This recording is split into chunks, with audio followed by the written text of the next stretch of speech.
সম্মানিত সুধী, উম্মতের সর্বশ্রেষ্ঠ ফ্যাশন হলো সুন্নত।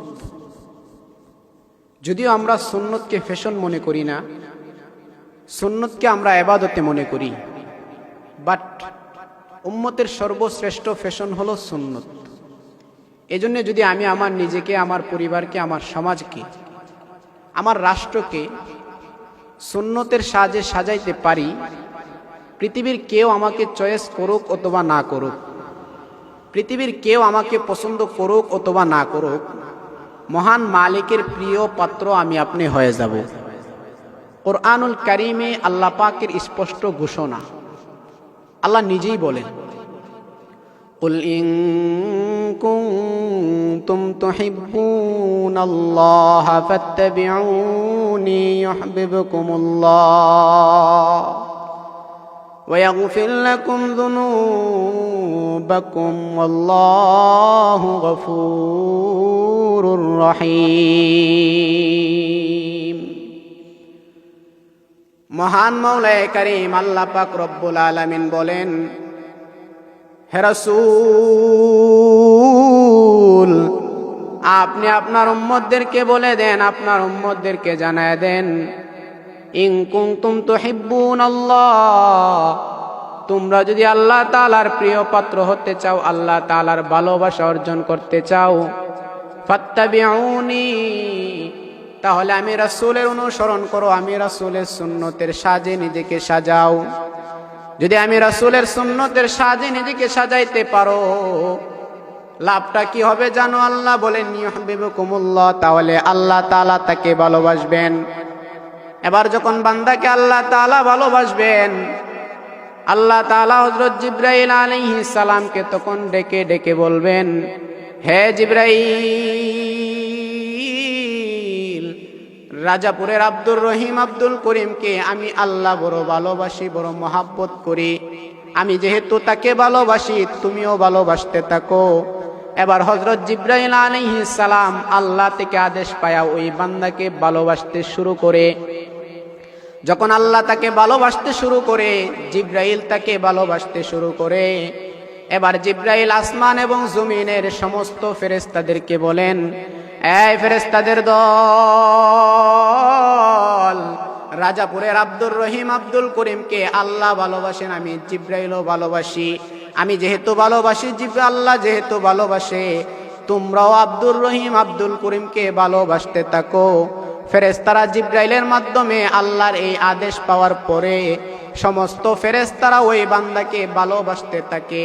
এবার যখন আল্লাহ জিবরাইল সহ সমস্ত ফেরেশতারা বান্দাকে ভালোবাসে, এবার আল্লাহ তাআলা ওই বান্দার মহাব্বত, বান্দার ভালোবাসা দুনিয়ার প্রত্যেকটা মানুষের অন্তরে আল্লাহ ঢুকায়া দেয়। এজন্য আল্লাহ রব্বুল আলামিন বলেন, রাসূল, আপনি আপনার উম্মতদেরকে জানায় দেন, তারা যদি আমি আল্লাহ তাআলার প্রিয় পাত্র হতে চাই, আমার ভালোবাসার পাত্র হতে চাই, তাহলে তারা যেন আপনি রাসূলের অনুসরণ করে। যদি আপনি রাসূলের অনুসরণ করে, আমি আল্লাহ তাআলা তাদেরকে ভালোবাসবো। শুধু এতটুকুই নয়, আমি আল্লাহ তাআলা তাদেরকে ভালোবেসে ইয়াগফির লাকুম যুনুবাকুম, আমি আল্লাহ তাআলা তাদের জিন্দেগীর গুনাহগুলোকে মাফ করে দিব। কেন মাফ করব জানো? কারণ হলো আল্লাহু গফুরুর রহিম, আল্লাহ তাআলা অত্যন্ত ক্ষমাশীল, আল্লাহ তাআলা অত্যন্ত দয়াময়, আল্লাহ তাআলা অত্যন্ত দয়াশীল, আল্লাহ তাআলা অত্যন্ত ক্ষমাশীল। তো আল্লাহ তাআলা আয়াতের মধ্যে বলছেন, হে দুনিয়ার মানুষ, তোমরা যদি আমি আল্লাহ তাআলার প্রিয় পাত্র হতে চাও, যদি আমি আল্লাহ তাআলার ভালোবাসা অর্জন করতে চাও, তাহলে তোমরা রাসূলের অনুসরণ করো। আর যখন রাসূলের অনুসরণ করবে, তখন আল্লাহ তাআলা তোমাদেরকে প্রিয় পাত্র বানায়া তোমাদের জিন্দেগীর গুনাহ আল্লাহ মাফ করবেন। কেন মাফ করবেন? বলে, আল্লাহু গফুরুর রহিম, আল্লাহ তাআলা যে অত্যন্ত ক্ষমাশীল, আল্লাহ তাআলা যে অত্যন্ত দয়াময়, অত্যন্ত দয়াময় আল্লাহ। এবার আসেন, আল্লাহ তাআলার দয়া এবং ক্ষমা কত বেশি, আল্লাহ তাআলার দয়া এবং ক্ষমা কত বেশি, বিষয়টাকে বোঝানোর জন্য আমি আপনাদেরকে একটা দৃষ্টান্ত দেই। দৃষ্টান্তটা হলো, আল্লাহর দয়া এবং ক্ষমা কত বেশি বোঝানোর জন্যে জগৎ বিখ্যাত বুজুর্গ ইমাম গাজ্জালি আলাইহি রহমা উনি হাদিসের উদ্ধৃতি দিয়ে বলেন, কিয়ামতের ময়দানে আল্লাহ রাব্বুল আলামিন একজন বান্দাকে ডাকবেন, বান্দাকে ডেকে এবার ফেরেশতাদেরকে বলবেন, ফেরেশতারা এই বান্দার আমল নামাগুলা ওজন দাও। ফেরেশতারা বান্দার আমল নামা ওজন দিবে। আপনারা জানেন হাদিসের ভাষায় যার নেক আমলের ওজনটা ভারী হবে সে জান্নাতি, যার বদ আমলের ওজনটা ভারী হবে সে জাহান্নামী। বান্দার আমল নামা যখন ওজন দিবেন, এবার বান্দার নেক আমলের ওজনটা হালকা হয়া বদ আমলের ওজনটা ভারী হয়ে যাবে। আপনারা বলেন তো হাদিসের ভাষায় লোকটা জাহান্নামী। তো একদল ফেরেশতা বান্দাকে টেনে জাহান্নামের দিকে নিয়ে যাবে। আল্লাহ বলবেন, ফেরেশতারা তাকে কোথায় নিয়ে যাও? বলবে, আল্লাহ তার বদ আমলের ওজনটা যে ভারী হয়েছে এই জন্য আমরা তাকে জাহান্নামের দিকে নিয়ে যাচ্ছি। আল্লাহ বলবেন, তার আমল নামাগুলো আবার ওজন দাও। বান্দার আমল নামাগুলো আবার ওজন করবে। এবারও যখন ওজন করবে, এবারও বান্দার বদ আমলের ওজনটা ভারী হয়ে যাবে। যখন বদ আমলের ওজনটা ভারী হয়ে যাবে, এবারও একদল ফেরেশতা তাকে জাহান্নামের দিকে টেনে নিয়ে যাবে। আল্লাহ বলবেন, ফেরেশতারা কোথায় নিয়ে যাও? বলবে, আল্লাহ তার বদ আমলের ওজনটা তো ভারী হয়েছে এই জন্য আমরা তাকে জাহান্নামের দিকে নিয়ে যাচ্ছি। বলবে, একটা কাজ করো, আবার তার বদ আমলের ওজনটা, নেক আমলের ওজনটা, তার আমলগুলো আবার ওজন করো। তো ফেরেশতারা এবারও যখন তার আমল নামা ওজন করবেন, এবার আল্লাহ তাআলা একটা কাজ করবেন, তার নেক আমলের ওজনের ভেতরে সাদা কাগজে পেছানো একটা কিছু রেখে দিবেন। সাথে সাথে তার বদ আমলের ওজনটা হালকা হয়া এবার তার নেক আমলের ওজনটা কোটি গুণে ভারী হয়ে যাবে। সুবহানাল্লাহ বলেন না? এবার আল্লাহ তাআলা বান্দাকে বলবেন, বান্দা তোমার নেক আমলের ওজনটা তো ভারী হয়েছে, ফলাফল তো তুমি জান্নাতি, তুমি জান্নাতের দিকে চলে যাও। যখন আল্লাহ রাব্বুল আলামিন বান্দাকে আদেশ করবেন, আদেশ করার সাথে সাথে বান্দা একটা জান্নাতের দিকে দৌড় মারবেন। কিন্তু জান্নাতে প্রবেশ করার পূর্বে আবার তার আপন স্থানে আইসা দাঁড়ায়া যাবে আর বলবে, আয় আল্লাহ, ইতিপূর্বে বারবার আমার বদ আমলের ওজনটা ভারী হচ্ছিল, ফলাফল দাঁড়াচ্ছিল আমি জাহান্নামে যাব, কিন্তু এই এখন আপনি আমার নেক আমলের ওজনের মধ্যে কি এমন জিনিস রেখে দিলেন যার বদৌলতে আমার বদ আমলের ওজনটা হালকা হয় আর নেক আমলের ওজনটা ভারী হয়, আমি জান্নাতি হয়ে গেলাম। আমি জানতে চাই কোন এমন আমলের কারণে আপনি আমার বদ আমলের ওজন হালকা বানায় আর নেক আমলের ওজনটাকে ভারী বানাইছেন। সর্বোপরি জাহান্নাম থেকে মুক্তি দিয়া জান্নাতের মালিক আমাকে বানালেন। আল্লাহ তাআলা তখন বলবেন, গোলাম ঠিক আছে, তাহলে খুব ভালো করে শুনো, কোন এমন আমলের কারণে আমি আল্লাহ পাক তোমাকে জাহান্নাম থেকে মুক্তি দিয়া জান্নাতি বানাইলাম। আমলটা হলো, তুমি যখন দুনিয়ার জমিনে চলাফেরা করতে, দুনিয়ার জমিনে বসবাস করতে, দুনিয়ার জমিনে চলাফেরা করতে গিয়া হঠাৎ করে একদিন খবর পাইছিলা তোমার একজন মুসলমান ভাই দুনিয়া থেকে বিদায় হয়ে গেছে। এই খবরটা পাওয়ার পর তুমি অন্তরের মধ্যে সমবেদনা দুঃখ নিয়া তোমার ওই মুসলমান ভাইয়ের জানাজার মধ্যে আমি আল্লাহ তাআলাকে খুশি করার জন্য অংশগ্রহণ করেছিলা। আর এদিকে আল্লাহর রাসূল হাদিসের মধ্যে বলেন, এই আমার উম্মতেরা শুনো,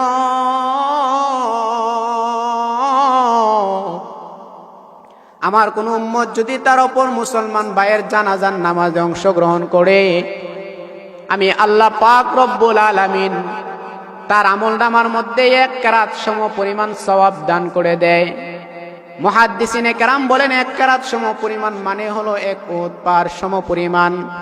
আল্লাহ বলেন, গোলাম তুমি যে তোমার মুসলমান ভাইয়ের জানাজার নামাজে অংশগ্রহণ করছিলা, আমলটাকে ওসিলা বানায়া আমি আল্লাহ তাআলা তোমার আমল নামায় 1 উহুদ পার সম পরিমাণ সওয়াবকে কোটি গুণ ওজন বাড়ায়া তোমার নেক আমলের ওজনের মধ্যে রাখা বদ আমলের ওজনটাকে হালকা বানায়া নেক আমলের ওজনটাকে ভারী বানায়া সর্বোপরি জাহান্নাম থেকে মুক্তি দিয়া আমি আল্লাহ তোমাকে জান্নাতের মালিক বানায়া দিলাম।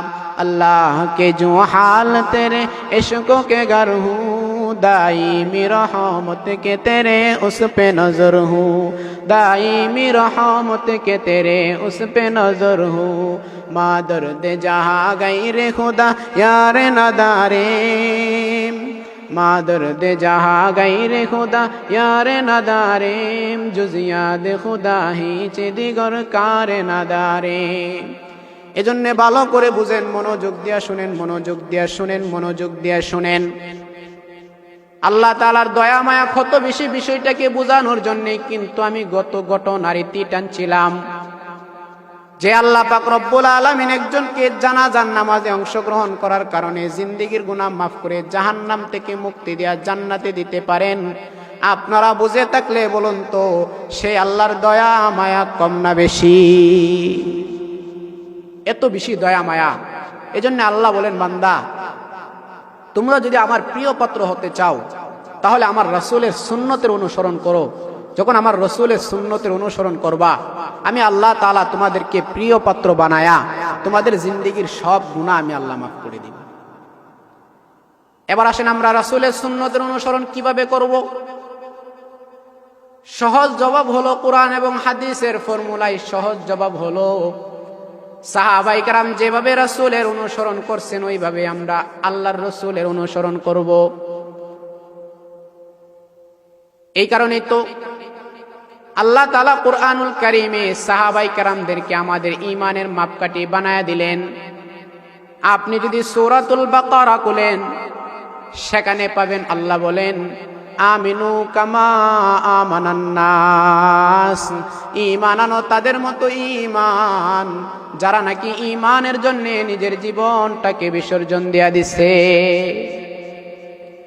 খলিফাতুল মুসলিমিন হযরত ওমর রাদিয়াল্লাহু তাআলা আনহু একদিন মসজিদে নববীতে কুরআন সুন্নাহর আলোকে হৃদয় বিদারক বক্তব্য দিচ্ছিলেন।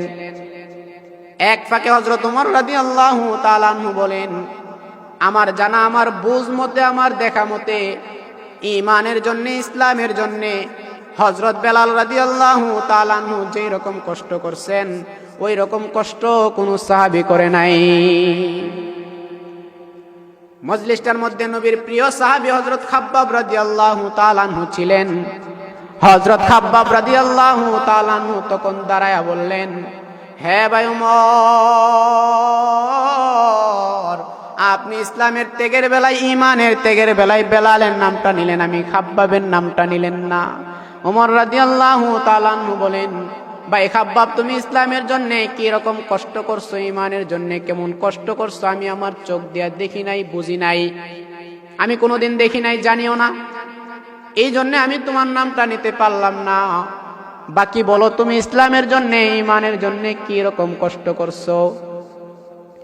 হযরত খাব্বাব রাদিয়াল্লাহু তাআলা আনহু বলেন, ওমর আমি ইসলামের জন্য ঈমানের জন্য কেমন কষ্ট করছি এটা আমার মুখে বলে বোঝাতে হবে না, আমি যদি আমার কমরটা তোমাকে দেখাই তাহলে তুমি নিজেই বুঝতে পারবা আমি কেমন কষ্ট করছি। এ কথা বলে হযরত ওমর রাদিয়াল্লাহু তাআলা আনহু উমর রাদিয়াল্লাহু তাআলা আনহুর সামনে খাব্বাব রাদিয়াল্লাহু তাআলা আনহু কোমরের কাপড়টা উঠায় দিলেন। কোমরের কাপড়টা উঠায় দেওয়ার সাথে সাথে হযরত ওমর রাদিয়াল্লাহু তাআলা আনহু একজন বীর পালোয়ান ছিলেন।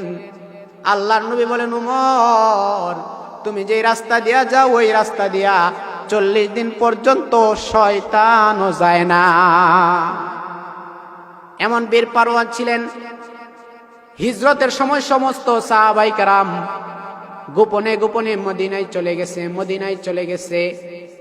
কিন্তু হযরত ওমর যখন হিজরত করেন রাস্তা দিয়া যায় আর কাফের বেদিনদেরকে বলেন, তোমরা যারা নিজের সন্তানকে এতিম বানাতে চাও, মাকে বিধবা বানাতে চাও, স্ত্রীকে বিধবা বানাতে চাও, তোমরা যারা সন্তানকে এতিম বানাতে চাও, মাকে সন্তানহারা বানাতে চাও, স্ত্রীকে বিধবা বানাতে চাও, আমি ওমর হিজরত করতেছি, আমাকে আয়েশা বাধা দাও পারলে সাহস থাকলে।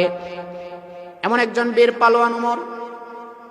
এই উমর রাদিয়াল্লাহু তাআলা আনহু হযরত খাব্বাব রাদিয়াল্লাহু তাআলা আনহুর কোমর দেখে উনি ভয় পেয়ে গেলেন, আশ্চর্য হয়ে গেলেন, আর চোখের পানি ছাইরা বলেন, খাব্বাব, আমার জিন্দেগিতে কোনোদিন আমি এমন কোমর দেখি নাই, আমার জিন্দেগিতে কোনোদিন দেখি নাই। বলো তোমার কোমরের গোশত গেল কোথায়? তোমার কোমরে দিয়ে একটা গোশত নাই, গোশত কোথায় গেল তুমি খুলে বলো। হযরত খাব্বাব রাদিয়াল্লাহু তাআলা আনহু এবার চোখের পানি ছাড়েন আর কান্দেন আর বলেন, আরে ভাই উমর, আমি ইসলাম গ্রহণ করার কারণে, ঈমান আনার কারণে, ঈমান গ্রহণ করার কারণে আমার গোষ্ঠীর লোকেরা, আমার আত্মীয় স্বজনেরা আমাকে তারা হাত পা গুলা বেঁধে জ্বলন্ত কয়লার উপরে আমাকে রেখে দিত আর আমাকে বলতো, খাব্বাব, ঈমান ছেড়ে দাও, ইসলাম ছেড়ে দাও, ঈমান আর ইসলাম যদি ছেড়ে না দাও তাহলে আমরা তোমাকে মেরে ফেলবো। তখন আমি তাদেরকে বলতাম, আমার গোষ্ঠীর লোকেরা শুনো, তোমরা যদি আমি খাব্বাবের এক জীবন নয় 1000 জীবনও নিয়ে যাও, আমাকে যদি 1000 বার মেরে ফেলো, ঈমান জানলাম, ঈমান ছাড়বো না। আমি যখন এই কথা বলতাম, আমার গোষ্ঠীর লোকেরা আমার উপর চড়াও হয়ে বসতো, আমার উপর চড়াও হয়ে বসতো, আমার উপর পাথর চাপা দিয়া দিত। আর এই পাথর চাপা দেওয়ার কারণে, জ্বলন্ত কয়লার তাপমাত্রার কারণে আমার কোমরের গোশতগুলা গলে গলে পড়ে যাইতো। এই জন্য আমার কোমরে একটা গোশত নাই। বলতেছিলাম, আমাদের ঈমানের মাপকাঠি সাহাবায়ে কেরাম, উনাদের মতো ঈমান যদি আনতে পারি তাইলে আমরা আল্লাহর দরবারে মূল্যায়ন পাবো। আমরা কেমন ভাবে আল্লাহর রাসূলের অনুসরণ করব, এই আয়াতের আঙ্গিকে আমরা আমাদের সামনে যদি সাহাবায়ে কেরামকে দাঁড় করাই, সাহাবায়ে কেরাম যেমন ভাবে রাসূলকে অনুসরণ করতেন আমরা ওইভাবেই অনুসরণ করতে হবে। কেমন ভাবে সাহাবায়ে কেরাম অনুসরণ করতেন? আপনি যদি কিতাবের মধ্যে খুলেন, কিতাবের মধ্যে পাবেন সাহাবায়ে কেরাম যেভাবে রাসূলকে অনুসরণ করতেন। একদিন মসজিদে নববীতে আল্লাহর নবী সাহাবায়ে কেরামকে বললেন, এই সাহাবীরা তোমরা সকলে বসে যাও। নবীজি আদেশ করার সাথে সাথে সমস্ত সাহাবায়ে কেরাম বসে গেলেন। সমস্ত সাহাবায়ে কেরাম সাথে সাথে বসে গেলেন। সাহাবায়ে কেরামকে বসায় আল্লাহর নবী হাঁটি হাঁটি পা পা করে দরজার সামনে গেলেন। দরজার সামনে গিয়ে দেখেন একজন সাহাবী দরজার সামনে বসে আছেন। নবীজি সাহাবীকে বললেন, সাহাবী, তুমি কেন দরজার সামনে বসে আছো? তোমাকে তো আমি বসতে বলি নাই। বলে, ইয়া রাসূলুল্লাহ, আপনার আদেশ আমার কর্ণপ্রহরে আসার সাথে সাথে আমি দরজার সামনে বসে গেলাম। আমি দরজার সামনে বসে গেলাম। ঠিক আছে, তুমি আমার আদেশ পালন করলা, বাকি তোমার এক পা চৌকাটের ভেতরে আর এক পা চৌকাটের বাহিরে কেন এই অবস্থায় বসলা কেন? সাহাবী বলেন, ইয়া রাসূলুল্লাহ, আমি চিন্তা করলাম আপনি যে আদেশ করছেন আপনার আদেশ পালন করার জন্য, অনুসরণ করার জন্য, এবার যদি আমার 2 পা ভিতরে আইনা সুন্দরভাবে বসতে চাই, আপনার কথার অনুসরণ করতে বিলম্ব হয়ে যাবে। এই জন্য আমার 1 পা বাহিরে 1 পা ভিতরে রেখে ওই হালতেই আমি বসে গেলাম। এমন ভাবে সাহাবায়ে কেরাম রাসূলকে অনুসরণ করতে হবে। এমন ভাবে সাহাবায়ে কেরাম রাসূলকে অনুসরণ করতেন। আমরাও যদি সাহাবায়ে কেরামের মতো রাসূলের সুন্নতকে অনুসরণ করতে পারি, আমরাও আল্লাহ তাআলার দরবারে দামি হয়ে যাব। এজন্য আমার বাবারা, আমি আপনাদের পায়ে ধরে বলি, আমরা আর রাসূলের সুন্নতকে অনুসরণ করব না, আর কোনোদিন দাড়ি কেটে রাসূলের কলিজায় আঘাত করব না, আর কোনোদিন রাসূলের সুন্নতকে অবজ্ঞা করব না। রাসূলের আদর্শে আদর্শিত হতে পারলে অবশ্যই আমি আপনি আল্লাহ তাআলার দরবারে দামি হয়ে যাব। এই জন্য আল্লাহ তাআলা আমাদের সবাইকে রাসূলের সুন্নতের সাজে নিজেকে সাজানোর তৌফিক দান করুক। আমিন। ওয়া আখিরি দাওয়ানা আলহামদুলিল্লাহি রাব্বিল আলামিন।